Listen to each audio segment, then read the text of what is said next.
Okay, so we've got some pork chops, we've got oat milk, we've got some shake and bake pork, we got thyme, garlic, white wine vinegar, an onion, some cornstarch, a couple cans of mushrooms, some red onion, and some broccoli. We're making pork chop dinner. Always remember to wash your hands before handling any foodstuffs. Thank you. First things first, set your oven to 400 entire degrees Fahrenheit. While that's going, we're going to go ahead and chop up this onion. We need to chop it up real fine, apparently, so we're just going to do that. We got a saucepan here, and I've got some olive oil, and we're going to basically put the oil in and put the onion in there. So here goes the oil. And of course, you never want to put too much oil in there. That's probably enough, because it'll cover the bottom. Let's go ahead and open up these cans of mushrooms and get them drained into a strainer / colander. 2 cans of mushrooms later. So medium heat on the stovetop here, literally exactly medium. We've got our saucepan with the oil in it, and in goes the onions.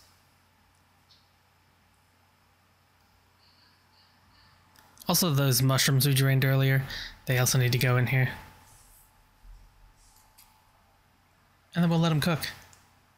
While we're waiting for those to soften, I'll go ahead and pretty much just have all of these little potatoes. And there we go, potato halves. Haha. And our onions and mushrooms are basically where we want them to be, so we have an arrangement of spices and things here that we're going to also put in there. Starting with a teaspoon of salt, a teaspoon of white wine vinegar, half a teaspoon of thyme, half a teaspoon of pepper, 2 teaspoons of minced garlic, so 1 and 2. Next is 4 tablespoons of cornstarch, so 1, 2, 3, and 4. And likewise 4 cups of oat milk, so 1, 2, 3, and 4. And then, just go ahead and stir that all up so it's nice and combined. Now we're going to go ahead and turn the heat up here to, we'll put it on high, because we want this to boil just like that. So now that it's boiling, we're going to go ahead and stir it around. And you just want to keep stirring it for about like 10 minutes or so. And 10 minutes later, we have a nice thick cream of mushroom soup, and I have taken it off the heat because we don't want it to keep boiling. And next we're going to break out the shake and bake. We're going to take one of these packets and put it into a gallon baggie, like this.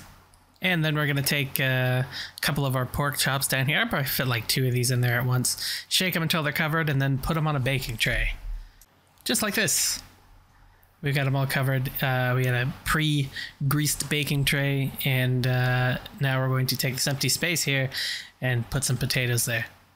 Potato magic. Now it's on the tray. So we got our oven here. It's set to 400 degrees. We're going to go ahead and put all this in there for about 10 minutes.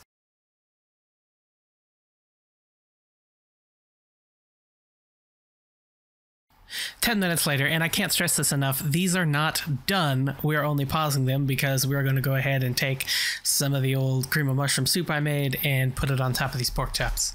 And just like that, they're smothered, and we're going to put it back in the oven for about another 10 minutes. 10 minutes later, we have some nice, delicious pork chops and potatoes. This one's naked because I stuck the thermometer in it, and then when I tried to pull it out, it slipped, and all the stuff fell off of it. But yeah, make sure the thermometer reads at least 145 degrees Fahrenheit, and your pork chops should be all done. I got ahead of myself and didn't film any of me putting this on the tray or whatever, but there's broccoli. The rest of the broccoli and potatoes is in there for about 20 minutes, and it should be done. Okay, so we've got our pork chops here, we got our broccoli and potatoes mix here, and obviously we have our containers. We're going to go ahead and put a pork chop into each one of these containers, except one that's going to get a second one. Okay, we've got 1 pork chop in each and every one of these, except this one on the end that has 2 because I had an odd number. So now we're going to take a scoop of potatoes and broccoli into each container until there's none left on the plate. And there we have it. We've got 5 relatively even portions of pork chop dinner. Now that's all I got for you. Now get out of my kitchen.